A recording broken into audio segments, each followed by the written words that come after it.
The stroke struck like a thief at 2 a.m. No warning, no sirens, just a sudden dead weight where my right arm used to be. Half my face sagged, words garbled into marbles. Yet in that ambulance haze, one image burned clear. My wife, Anne, standing barefoot in her robe, clutching a portrait I started weeks earlier. Unfinished iris petals, background still white as fear. I'd spent 50 years teaching high school art, wrist trained to dance across canvases. Overnight, my dominant hand lay motionless, a stranger strapped to my side. Doctors spoke in percentages: minimal fine motor recovery, limited dexterity. Translation: no more painting.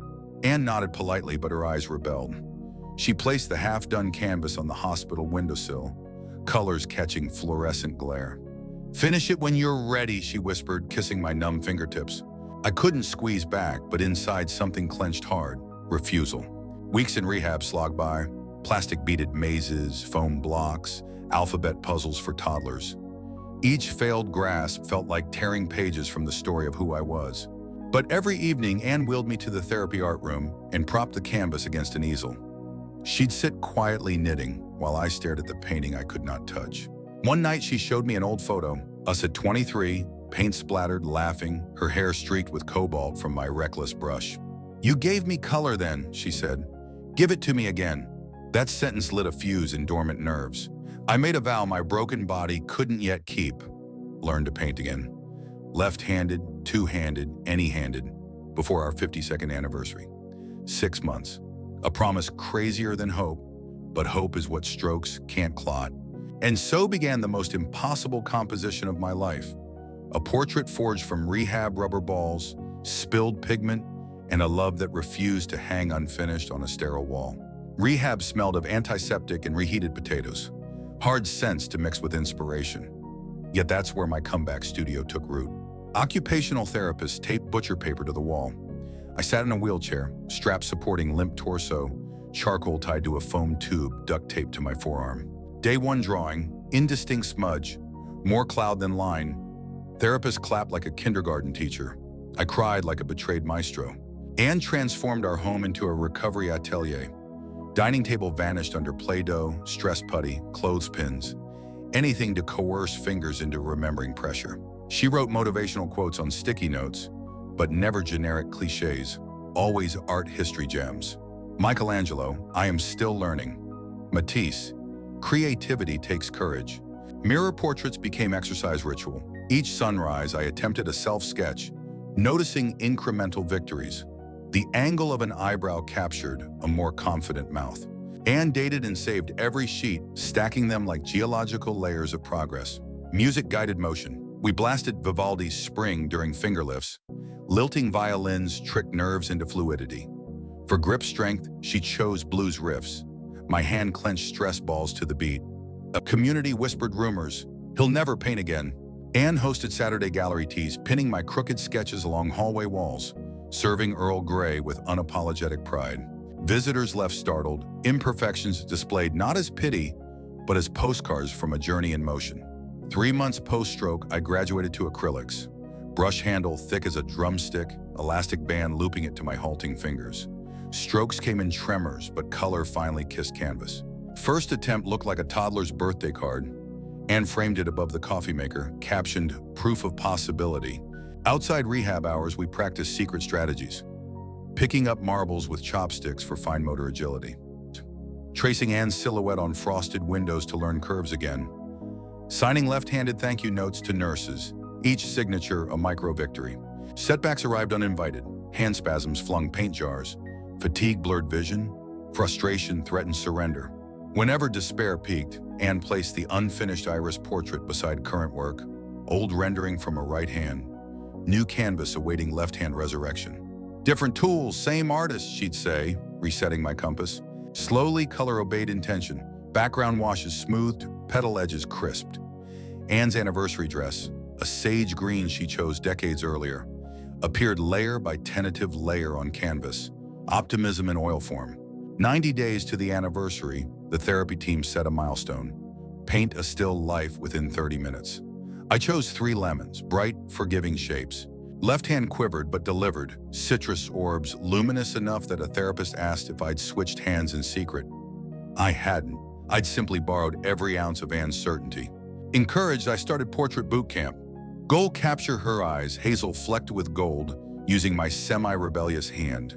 I printed 8x10 photographs, taped them beside the easel, and rehearsed irises hundreds of times until muscle memory forged a new neural highway. Anne volunteered as live model each evening, sitting under kitchen track lights, reading Neruda while I sketched. When cramps seized my wrist, she'd recite poetry louder, as if metaphors were morphine. 6 weeks out, tragedy flirted. Mini-stroke, TIA, numbed my left thumb mid-session. Hospital stay, blood thinners adjusted, doctor warned, limit stress. Anne glanced at me over her mask, mutual silent agreement. Giving up would be the greater stress. Back home, safety nets doubled. Timers enforced rest every 15 minutes. Anne massaged forearm with lavender oil, calling it creative fuel. I resumed painting in shorter bursts. Athlete of color, sprinting not marathoning. 1 month left, the canvas neared completion. Anne's face emerging like sunrise. Background remained blank. I envisioned storm blue sky dissolving to dawn behind her. Symbol of hardship yielding to hope. Color blending challenged weak grip. Palette knife slips threatened muddy mess. Solution: I strapped knife to hand with Velcro strip, turning impairment into innovation. Swaths of cerulean and alizarin mixed into vibrant twilight. Unexpected magic born of awkward technique. Anne walked in, gasped. "It looks like our first morning at the lake house." Memory flooded me. Right hand holding coffee, left hand around her waist, decades before strokes or prosthetics intruded. I added a faint lake shimmer at horizon line. Secret nod to that memory. Week of the wedding anniversary dinner, planned as unveiling ceremony. Final hurdle. Signature. Right hand useless, left shaky. I practiced initials for hours, ultimately choosing to sign simply with a small painted heart. Symbol outweighing calligraphy. Day -1, framing shop fiasco. Delivering the canvas for mounting, I tripped on entry step. Canvas corner denting wood. Panic surge, tears threatened. Framer, a kindly woman, calmed me. Smooth canvas back. Promised rush job.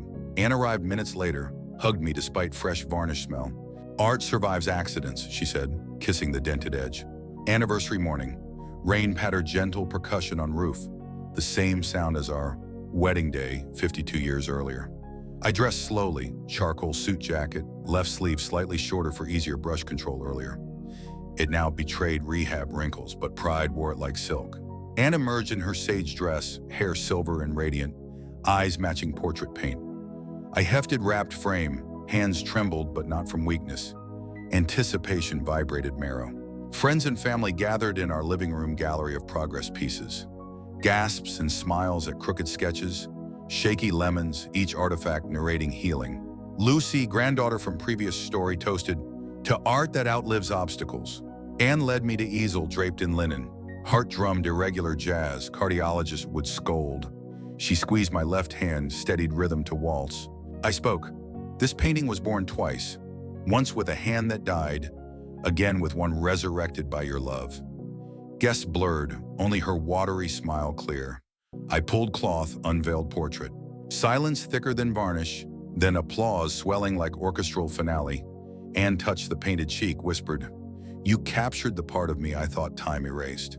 She traced heart signature, tears falling onto real dress, blending fabric with paint. Later, after cake and stories, we sat alone.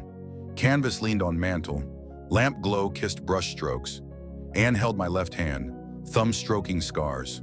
"I kept your stroke day doodle," she confessed, handing me crumpled scraps showing first clumsy circle. Side by side with final portrait, the journey looked impossible, yet undeniable. She turned to me. "What will you paint next?" I realized recovery had eclipsed reason for starting. Now purpose re-expanded. Create because creation equals living. "I'm thinking landscapes," I said, starting with the lake house sunrise. She nodded, eyes shining future. Rediscovering art reshaped everything. Physically, my rehabbing hand gained 70% dexterity, surpassing therapist forecasts. Neurologists marveled at neuroplasticity fueled by purposeful repetition, a medical term for stubborn love. Mentally, depression that had shadowed post-stroke months lifted. Brush, sheet, antidepressant, color mixing, meditation. Each finished canvas a scoreboard of life overcoming damage. Marital dynamic deepened. Dependency phase morphed into collaboration. Anne now paints backgrounds for my sketches. Loose watercolor washes I later detail. Our dining room is co-studio, me on easel, her on drop cloth. We critique, tease, toast herbal tea to team ambidexterity. Community Ripple, local stroke survivors group invited me to lead. Financial perk, Prince of Anniversary portrait sold at charity auction, raising funds for rehabilitation scholarships. Anne joked we'd become senior starving artists, but Hospital Foundation framed our story in Donors Hall. Greatest consequence, identity restoration. Stroke tried to rewrite me as patient. Brush reclaimed title artist. Not same artist as before. Slower, adaptive, but perhaps deeper, each line deliberate like gratitude etched in pigment. Night settles, rain ceased, window open to cricket encore. The portrait glows under track light. Sage-dressed brush strokes seem to breathe. I flex left fingers, slight tremor, but they obey. Stroke stole half my body, yet love rewired the other half into something new. Proof that endings can redraw themselves. If you're listening with a limb that won't cooperate, a dream that feels severed, hear this. Art isn't in the hand, it's in the heartbeat. Hands adapt, hearts insist. Tie a brush to a fist, tape a pencil to a splint, use a toe if you must. Create not to replicate what was lost, but to prove something beautiful still lives in the space that remains.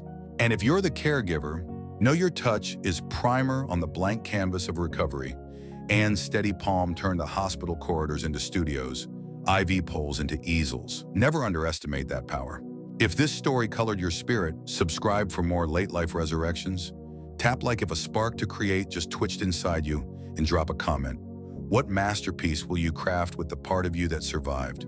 Because somewhere a half-finished canvas waits, and the hand you thought was done still holds one more stroke. Maybe shaky, maybe slow, but enough to paint love into tomorrow.